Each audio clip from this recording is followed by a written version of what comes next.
그렇죠. 그러니까 이제 5번 변한다 해서 5회 연물이다. 그러니까 5번 변한다 그래서 5회. 그러니까 이게 기고 한 기가 이제 이렇게 가는 거더라고요.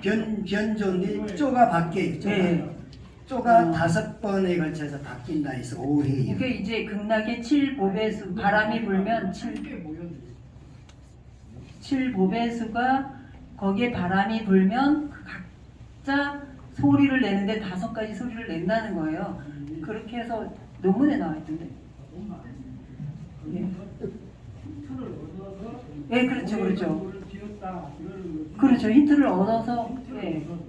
그러니까 아니 못 듣는데 이제 그거를 가지고 그러면 이제 이게 완전히 관상연불도 되는 수준이 되는 거잖아요. 그리고 가피도 되고. 저는 뭐 별로 막 열정적으로 안 했음에도 불구하고 막 건강해지는 걸 막 느끼겠던데 이게 이제 대만에서 연물하는 걸 보면 처음에는 서서 하다가 나중에 마주보고 하다가 그 다음에 부처님을 돕니다. 요불을 하고 또 다시 원래 자리로 되돌아가고 이게 한 자리 있으면 계속 한 게 아니라 그때 상황에 따라서 변조도 하면서 우리들이 그 몸의 자세도 역시 서서 하기도 하고 또 마주보고 하기도 하고 또 부처님을 돌기도 하고 그리고 또 다시 원위치로 돌아가서 마무리 짓고 이런 식으로 변조를 하면서 그 변조를 5번 하니까 5회 그리고 실질적으로는 이 몸도 함께 지루하지 않게 변화를 줌으로써 졸리거나 이런 것도 예방이 되고 집중하는 데 좀 도움이 되긴 하겠죠. 그래서 이제 오경전에는 그러니까 말 그대로예요.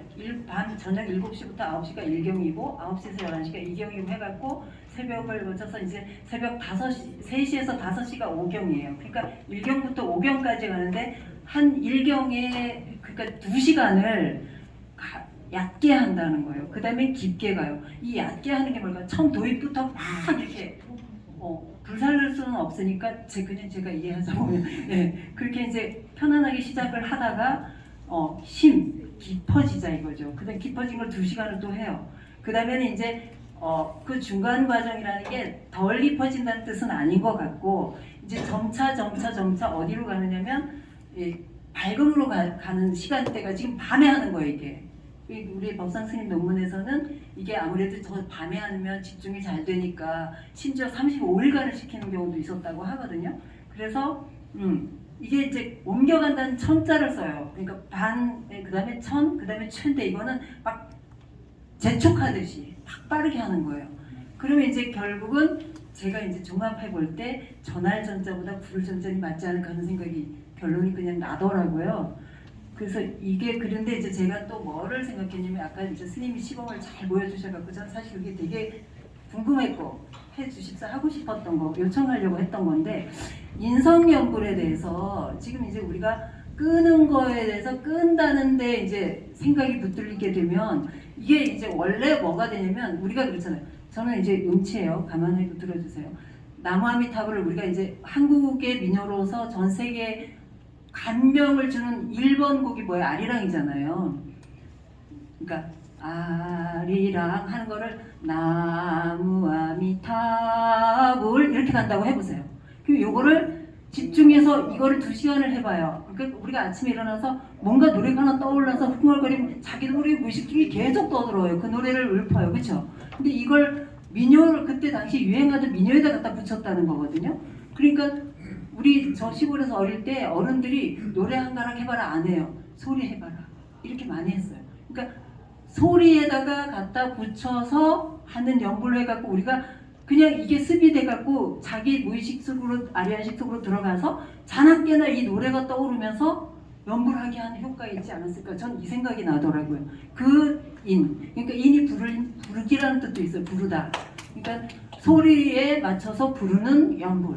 요게 아니었을까. 그래서 오경전이라는 게 엄청 우리 무상대사가 엄청 대단하신 분이라는 거예요. 저 소름이 돋았거든요. 그래서 이번 모임에서 요거 하나만 제대로 잘 듣고 가셔도 거기다 붙여서 여러분 좋아하시는 여기 참석하신 분들이 좋아하시는 어느 가락에다가 붙여서 한번 해보시면 어떨까요? 저도 해보려고 그래요.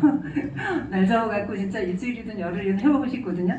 저는 그리고 이제 우리 법선 스님은 전문가시고 저는 이제 그렇지는 않잖아요. 그래서 인성연불 이제 여기 논문에 익은 원통수령법은 능엄경 얘기가 나와요. 근데 익은 원통수령법 반문문성이라고 나오거든요. 그쵸 스님? 그래서 반문문성을 여기 아시는 분이나 우리 법상 스님이나가 좀 알려주시면 좋겠어요. 연불한 자 누구가 아니라. 예. 25 원통법을 말하는 건데 네. 마이크.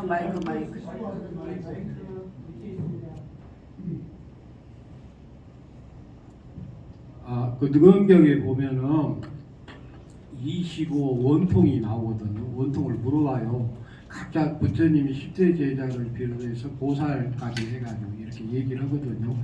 그 가운데 이제 대세지 보살은 뭘로 성불했냐 그러면 나는 연불 삼매로 성불했습니다 하고 대답이 나오잖아요.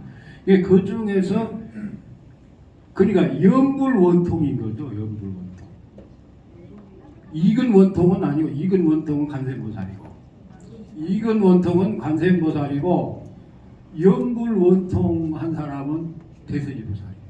그리고 이 세상에서 연불 한 사람보다 극락세계로 데려가고자 약속했단 말이에요. 네. 그러니까 남아미 탑으로 하면 걱정 안 해도 대세지보살이 데리고 가는 거예요. 익은 원통이 나오는데 제가 이제 배우려고 욕심을 부리는 거예요. 예, 반문문성에 대해서 말씀드릴게요. 네네네네네. 자기가 나무아미 탑을 하면서 네. 반대로 자기 소리를 자기가 들으려고 애를 쓰는 것을 반문문성법이라고. 아니 그러니까 그게 반문, 그 문성 소리를 듣는 거예요. 이게 내가 하는 귀의 영어 감각 소리를. 기관을 활용한다 그래서 그렇죠. 익은 원통인 것이고 예 맞아요. 또 귀를 어떻게 활용하느냐 자기 소리를 자기가 들으려고 애쓰면서 잡념망상으로부터 자유로워지는 것이죠. 예 그렇게 해서 삼매에 들어가니까 반문문성이라. 아니 그러니까 문성은 이제 소리를 자기가 듣는 소리를 그러니까 자기가 듣고 있는 아니, 그 본성을 다시 들으라는 거예요. 아니, 소리를 들으라는 게 아니 아니에요. 그렇게 하지 예. 말고 자기가 연불하면서 연불하는 소리가 어디서 나오는가 있잖아요. 그걸 반문해 보는 거예요. 고성연불을 했을 문자가 때는 아니라 고성연불을 들을 했을 문자예요. 때는 예. 고성연불을 하면 나중에 집중이 되면 자기 소리밖에 안 들립니다. 근데 저기 그 나무함이 따박따박 하면서 그런 소리가 어디서 나온가를 갖다가 하라면서 그걸 들으라 그러거든요. 자기가 연불하는 소리 자기 귀로 자기 연불하는 소리 자기 귀로 들으라는 소리. 그걸 반문이라 하기도 하고 또 이곳에 이 소리가 어디서 나온가 그러잖아요. 그러면 그 연불 서로 들어가거든요. 예, 제가 잠깐 예. 이제 반문 문자성 익은 예, 원통에서 이제 예, 나오는 맞아요. 말씀인데, 그러니까 그 듣는 스스로의 성품이죠. 네, 그렇죠. 문자성 그게 예. 들을 문자거든요. 예. 듣는 스스로의 성품을 되돌이켜서 듣는다 이런 예, 듣는다는 뜻이거든요. 거. 예, 그래서 맞아요. 이제 그냥 뭐 쉽게 설명을 하자 그러면 우리가 왜 그 팔각석등, 육각석등에 이제 안에 원숭이가 여기저기 얼굴 내미는 게 안의 비설신이잖아요. 그럼 안의 비설신이가 나오는 근본 자리는 그냥 그 비유로 치면 석각등 안에 있는 원숭이 한 마리잖아요. 그렇죠. 그래서 그 소리를 들으는 그놈을 찾아 들어간다는 건 결국은 그 육근이 나오는 그 근본을 찾아 들어가는 거거든요. 그 제가 여쭙는 질문하는 요지는 네. 그거를 다시 듣는다고 하니까 네, 그렇죠. 그 연불자 시수도 아니고 네. 그냥 예, 그 연불 소리를 듣는 그 자성을 내가 들어요. 그 문자가 들을 문자거든요. 들을 문자인데 예. 냄새 맡을 때도 문자를 씁니다. 그렇죠. 네, 그런 식으로 해서 그러니까 이제 그게 귀를 통했기 때문에 듣는다라는 표현을 쓰긴 썼지만 아니 여기는 예. 여기는 예. 소리에 중점을 두고 듣는다고 방문해서 듣는 자기가 연불하는 네, 네. 소리를 듣는다 있잖아요. 그래야 집중이 되죠. 이게. 근데 글쎄 그렇게 생각하시면 될 거예요. 예, 그런데 이제 문성이라는 거는 그러니까 반문은 이제 되돌이켜서 듣는다 이런 뜻인데 문성이라는 거는 볼 수 있고 들을 수 있고 뭐 냄새 맡을 수 있고 이런 하나의 자리로 돌아간다는 뜻입니다. 우리가 삼매에 들어간다고 할 때는 하나만 붙들고 늘어져야 됩니다. 그걸 하나만 붙들고 늘어지기 위한 방편으로 귀의 감각기관을 활용한 것이죠. 그거는 다 걸림이 없습니다. 네. 네. 그래서 귀의 감각기관을 활용하면서 아미타불을 하든 관세음보살하든 하나만 붙들고 자기 소리를 자기가 들으려고 애쓰면서 일념에 들어가는 방법이 반문문성법이다. 저는 그렇게 이해하고 있습니다. 능경에 보면 육군에 대한 게 다 그렇죠. 점수가 있어요. 그래서 뭐 눈 같으면 800점, 듣는 거 같으면 1200점이 만점인데, 그러니까 그런 식으로 해서 그게 근데 예. 이건 초보자에서 예. 반문이 필요하고 예. 익숙해지잖아요. 네. 그러면은 염불하는 사람 자체도 잊어버리고 염불만 그렇죠. 하거든요. 그렇죠. 그러니까 그 초보자의 관점에서 봤을 때 자기가 염불하는 소리를 들으라 이렇게 하는 것이고 조금 염불이 깊숙해지고 삼매가 현전해지면은 자면서도 나무하는 탑을 하는데. 그렇죠. 예, 저는 이상으로 마치겠습니다. 감사합니다.